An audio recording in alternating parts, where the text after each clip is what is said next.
For the next half hour, I'll be reading from the Thursday, April 16th, 2026 issue of the River Rock Times on the Niagara Frontier Radio Reading Service. Let's get started.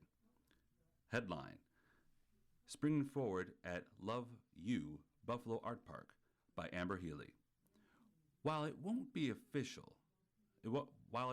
officially be open for a little while, a group of committed volunteers helped clean up the site of the future Love You Buffalo Art Park at 99 Thompson Street Saturday morning. After some illegally dumped trash was noticed on the property, George Fitzpatrick, of the owner of the property and president of the River Rock Community Coalition, gathered some friends to help clean up the location and install a temporary security fence. Quote, "It was a beautiful morning, and we even met with multiple neighbors who are excited about the project. One neighbor, an new immigrant from South Africa, brought his wife and oldest son over to help after learning about the future of the site, which is set to open this summer as a small community park features local artists in both murals and sculpture. It feels good to be forging community of relationships, especially with those who have recently immigrated here and may not truly feel part of the community yet," Fitzpatrick says. Debbie Lombardo, also with the River Rock Community Coalition, spoke a little bit about the park during the Monday night's Believe in Black Rock meeting. When the park was mentioned, a neighbor asked how long the park would actually last, suggesting vandals and illegal dumping might take over a small property. Lombardo spoke on defense of the effort, saying, quote, "This goal is going to stay as long as we're there, and we're alive. The goal is going to stay as long as we're there and we're alive, and keep it going," she said. The object to have it there is create camaraderie in the neighborhood, but to also have a place for people that are looking for a place for peace and serenity. Once the park is established, there will be events geared toward veteran and community groups, in addition to a rotation of murals from local artists on a series of permanent frames within the park. Right now, we're in the middle of waiting for proposals to get the sculpture done that we want, referencing an effort through Art Services Inc., seeking concept drawings, cost proposals, and from artists to create sculptures. Fitzpatrick also has previously envisioned a phoenix rising from the ashes to be positioned in the forefront of the park. The deadline to have the proposal submitted is May 1st. He has noted that the River Rock Community Coalition is currently soliciting landscape quotes for the park to begin the work of establishing the property as a community feature. The park will also have places to sit. There's going to be flowers around it, and flowers are easily to be maintained, Lombardo said Monday night. The goal is that the park will stay there. Our next headline: Councilmember Goldberg prepares for continuous city budgets discussions, by Amber Healy. Less than 2 days before Buffalo Common Council received Mayor Sean Ryan's first budget proposal, North District Council member Joe Glumbick wanted to make a few things very clear. The mayor has said that the budget is going to be around $620 million to $700 million. He said that he's going to have a 25% tax increase in it, but there's nothing that's actually in front of us yet, Glumbick says. Monday evening during a Believe in the Black Rock meeting ahead of the budget slated release on Wednesday. Quote, "I do not know every single member of the city council said. There was no way that there's going to be a 25% tax increase this year. But the problem is that Buffalo has a strong mayor form of government. The way the city's charter is written, the mayor's budget will be accepted and enacted if the council votes against it. Council members can make recommendations for cuts to propose a budget, but cannot make suggestions of any kind to additional programming or services other than what's already included. Cuts that would be proposed included changes to current salaries and adjustments to proposed new hires. He has had big concerns about some of the actions already. by the administration when it comes to wages paid to the city employees. Quote, I'm going to be quite honest.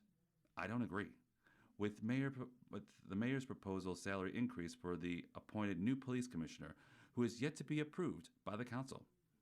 He is also doesn't agree with the large raises provided by the four deputy mayors named earlier this year. The councilman said Ryan raised the deputy mayor's salaries from 138,000 to 200,000. I sort of bit my tongue and said, "Okay, he got elected. This is what he wanted to do." But also, as soon as we found out that there is going to be an increase in taxes and whatnot, I have to let them know that from this point on, I'm not going to be voting for any substantial salary increases. That also includes proposal $250,000 per year salary for the appointed police commissioner, Erica Shields, who is slated to be tentatively start in the position early next month. Her stated salary is increased from $175,000 per year paid to the previous commissioner. I think it's an unconsiderable at a time where we're raising taxes by 25%, and I just, in good conscience, can't support it, Glombeck says. If she says I'll come in at 175, I would rethink everything. It's the time with the four deputy mayors. There used to be two deputy mayors that made 138,000, and in order to take their jobs, and new deputies had to make 200,000. Fairness in budgeting. Glombeck noted that the average income of zip code 14207 is around 35,000. A 25% tax increase on homeowners would result in an increase of $360 per year, or about $30 a month. While it might not seem like a lot of money to people in higher tax brackets, people making substantially less or substantially more than $35,000 a year, it's a lot to ask for lower income households. Quote, a $62,000 increase for deputy mayors is equivalent to a doable the median income for this neighborhood. And I just, in good conscience, I can't support anything like that from this point on, he said. If the mayor and the administration are going to be mad at me, I think it's my responsibility to be going to be like, I think that my responsibility is going to be looking at the budget, line by line. Once we get that right on Wednesday, and trying to find places that we can make cuts. Glombeck is concerned that the proposed tax increase will result in higher rent for tenants. While some of the colleagues are supportive of the property tax increase, believing it will help fulfill the city's bone-dry coffers, he thinks it will instead make it harder for people who rent and to keep living in Buffalo. There's been a suggested change of rates of taxes in homesteads compared to the non-homestead, referring to owner-occupied multi-unit properties compared to those of which the property owner lives elsewhere. The current proposal has a higher tax rate of around $6 per $1,000 of all owner-occupied multi-unit homes, more than $13 per $1,000 of properties where the landlord is not living on site. That would mean every rental property would have undoubtedly tripled or doubled, if not tripled. While some members of the council see it as a big way to bring in more revenue and tax the rich, he believes it will not be overwhelmingly positive outcome while they anticipate. Once the budget is received, he intends to get a group of accounting and budget experts together to help go through the proposal and try to find cuts and reduce the proposal tax increase. He also warns against the belief itself. Albany will come up with that money, saying even if somehow an additional $40 million is available for the city, for Buffalo, they don't fully address the budget gap, whether it might be. Quote, I think we need to make cuts as well as perhaps, we're going to have to raise taxes one way or another, he said. I just don't think it's unconscionable for me to support giving people 30, 40% increases as we're raising taxes on people throughout the city of Buffalo. In other notes, there's a paint recycling event this Saturday at Buffalo State University in partnership with Erie County. The really free market of spring will take place Saturday, April 18th from 10 a.m. until noon in the Black Rock Riverside Alliance building at 52 Amherst Street. Anyone is welcome to bring any items or take items, but those who have items to give away are asked to return at noon to pick up any leftover items. The Black Rock Riverside Alliance will be hosting a Migratory May event aimed for promoting and encouraging bird watching and creating habitats that are friendly for those feathered friends. More information will be provided soon.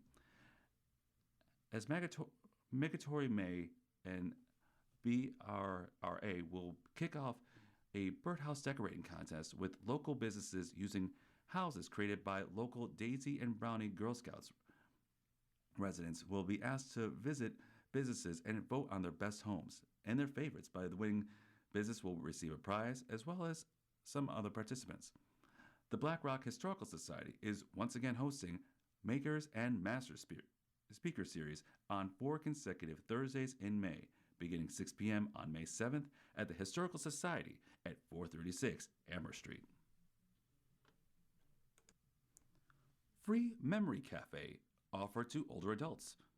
Westside Community Service invites the public for its Memory Cafe, created specifically for older adults experiencing memory changes alongside with their caregivers. Step into a serene hall filled with soothing light and sound. Unleash one's creativity through crafting while indulging with delightful snacks that nourish the body. Enrich a mindfulness journey with a wonderful blend of relaxation, creativity, and joy. All Memory Cafe events are completely free. On Saturday, April 18th, entitled Aroma and Scent, Planting New Memories, is a focus in celebrating spring blooms, fresh herbs, and a sensory awakening of the season. Running from 10 a.m. until 1 p.m. at the Westside Community Service at 161 Vermont Street. There will be poetry, a potted plant craft, and refreshments. The community partner is the Alzheimer's Association. Western New York chapter is supported by the Paul and Helen Ellis Charitable Trust. See the ad in this week's paper to register. May's event, The Circle of Life, celebrating the gift of life, is Saturday, May 23rd from 10 a.m. until 1 p.m., honoring motherhood, rebirth, and the cycles that shape our memory. Next headline, Financial Literacy Month is Call to Action by District 3 Erie County Legislature Michael K. Kusahan. April is recognized as nationwide as Financial Literacy Month, a time dedicated to empowering individuals and families with the knowledge and skills needed to make informed financial decisions. First established by Congress in 2004, the month serves as a reminder that understanding personal finance, from budgeting and saving to credit and debit management, is essential to long-term economic stability and opportunity. In recent years, the focus has expanded to financial capability, emphasizing not just knowledge, but the ability to apply that knowledge to everyday life. This includes managing expenses, building savings, avoiding scams, and planning for the future. In a time of rising costs and economic uncertainty, there are certain skills are more critical than others for individuals and communities alike. At the local level, Erie County has a strong opportunity to build on the national observance by expanding access to financial education and supportive services. The county already provides important resources through its Office of Consumer Protection, with educating its residents about credit reports, fraud prevention, and consumer rights. These services are vital, particularly as a financial scams and identity theft continues to rise. Complaints regarding fraud and deceptive practices can be made directly through the site of www.erie.gov/consumer protection. The Office of Consumer Protection falls under the Erie County Office of Public Advisory, or ECO The ECLPA also includes Commission in the Status of Women, which works to provide resources and services to promote an economic, societal, and political empowerment for women and girls across the country.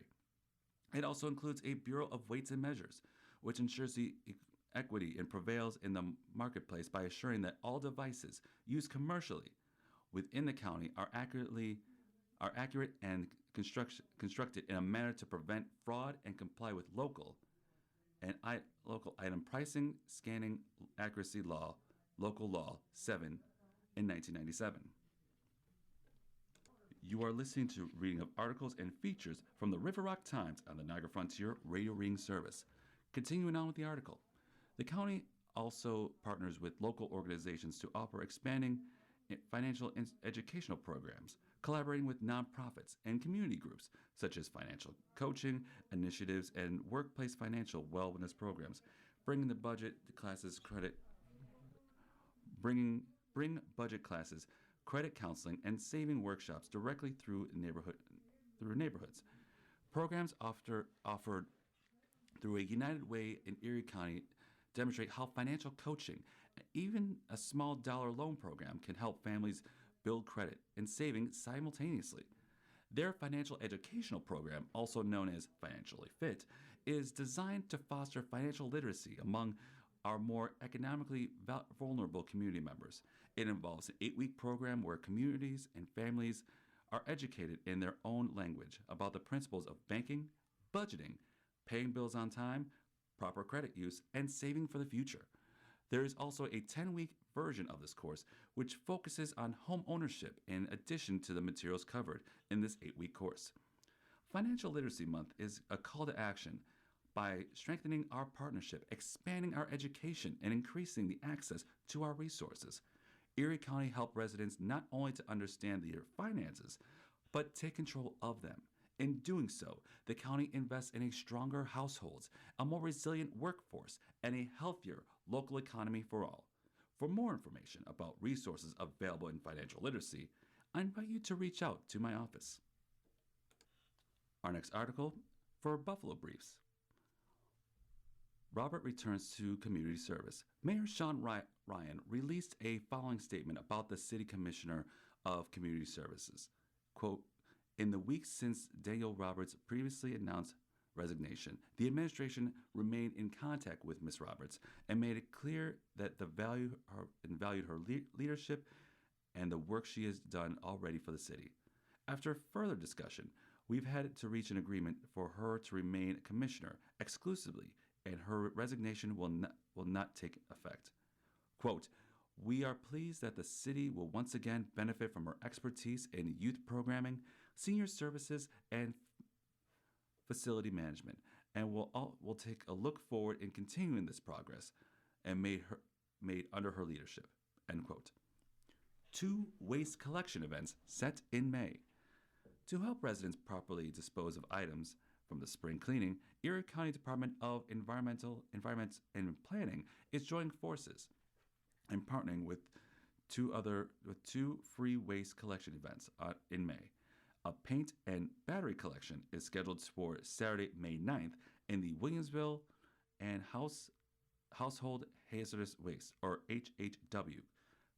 Collection is slated to be held at the City of Buffalo on Saturday, May 30th. Both events will be completely free, but registration is required at a specific location will not be provided until the registrants are signed up in order to keep waiting times reasonable.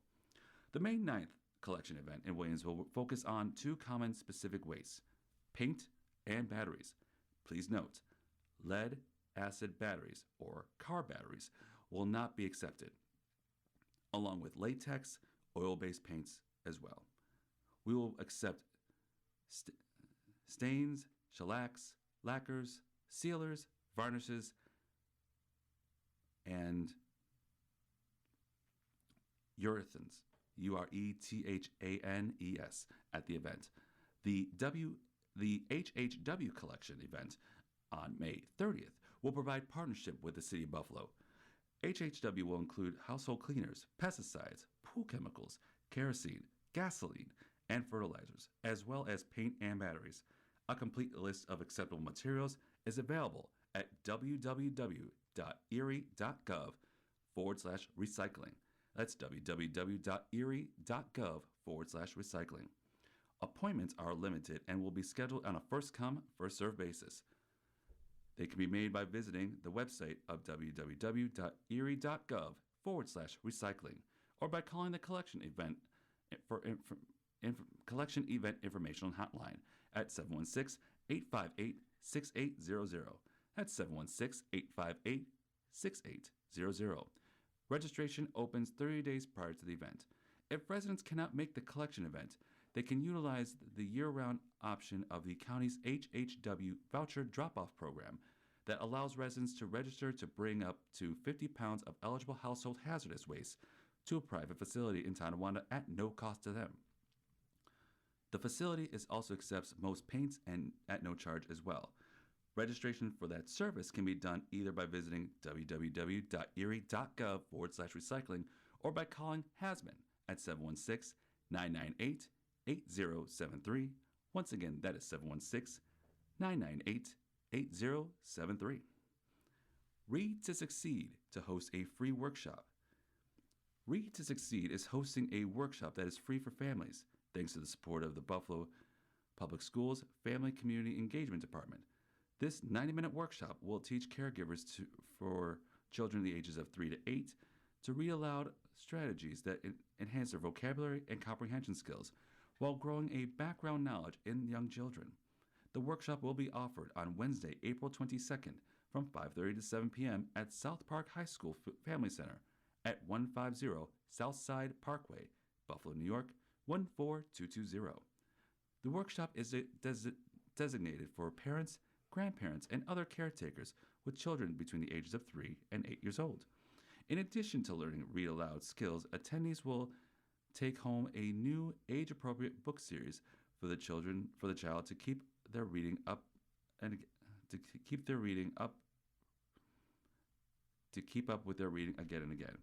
To enroll in the workshop, please visit www.read2succeed.buffalo.org/content/spring26flyer.pdf. Scene 1 Market Arcade to open April 22nd. Opening day to benefit Hearts for Homeless and Elmwood Village Association. Scene 1 Entertainment will host the grand opening and ribbon cutting ceremony for the Seneca 1 Market Arcade 8639 Main Street on Wednesday, April 22nd at noon. For opening day, all tickets will be $5 and proceeds for the ticket sales will benefit Hearts for Homeless and the Elmwood Village Association. Features will be screened on the opening day will be The Natural and Bruce Almighty, both of which featured Buffalo, in addition to The Wizard of Oz and other classic selections. Starting April 23rd, Market Arcade 8 will feature Michael, the Antonio Fuqua-directed biopic of the King of Pop, Michael Jackson. Also on deck will be I Swear, Super Mario Galaxy Movie, Over My Dead Body, Fuse, and Lorne. Starting on Friday, May 8th, Meryl Streep and Anne Hathaway team up together for The Devil Wears Prada 2, the sequel to the 2006 comedy drama. Spring into Art and UB Center for the Arts.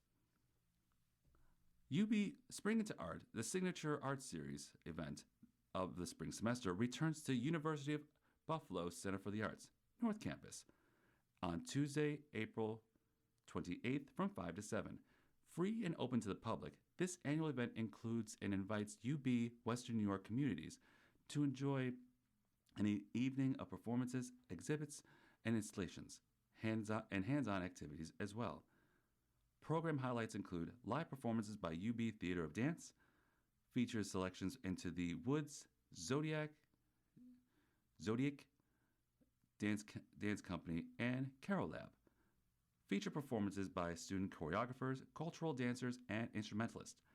Exhibitions and activities at the UB Art Galleries. Film screenings and digital media installations by students of the Media Society. Digital art presentations into the Department of Art photo area. The Spring 26 student art sale offered by the original work of UB art students. JFS to implement program to prevent rehospitalization for mentally ill adults. Jewish Family Services, WNY JFS, announced it will receive a 5-year, $4.8 million grant from New York State Office of Mental Health to develop an Adult Critical Time Intervention Team, or CTI, in partnership with the Erie County Medical Center, ECMC. The CTI team, utilizing evidence-based intervention, will work with patients with serious mental health challenges, substance use who are high utilizers of an emergency room and inpatient psychiatric units when transitioning from ECMC inpatient units, emergency department, and comprehensive psychiatric emergency program to community living. The JFS CTI team will facilitate referrals and will follow up on individuals throughout every step of the process based on this client's care plan and needs. This includes comprehensive assessment, individualized care planning, and resource identification and referrals assistance with the applications and appointments and advocacy on behalf of the client to ensure that the access of the resources and services needed and crisis intervention peers with the direct life and experience with also support client members of the CTI team, a unique intervention of the JFS will utilize for the very first time. You've been listening to a reading of articles and features from the Thursday, April 16th issue of the River Rock Times. We read the River Rock Times on Tuesdays at 8:30 a.m. Your reader today has been me, Brian Mendola. Thanks for listening. Hope you have a great day and a fantastic tomorrow.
Good morning. Welcome to another broadcast day on the Niagara Frontier Radio Reading Service, a private not-for-profit organization. As always, please feel free to contact us with your comments, suggestions, or questions you may have. Our phone number here is area code 716-821-5555. As always, please stay with us. Our Reading the Buffalo News is coming up in just a second. And please stay with us. Arena of the Buffalo News is coming up in just a moment. The following program is intended for listeners who are blind, have low vision, or another print disability that makes reading, holding a book,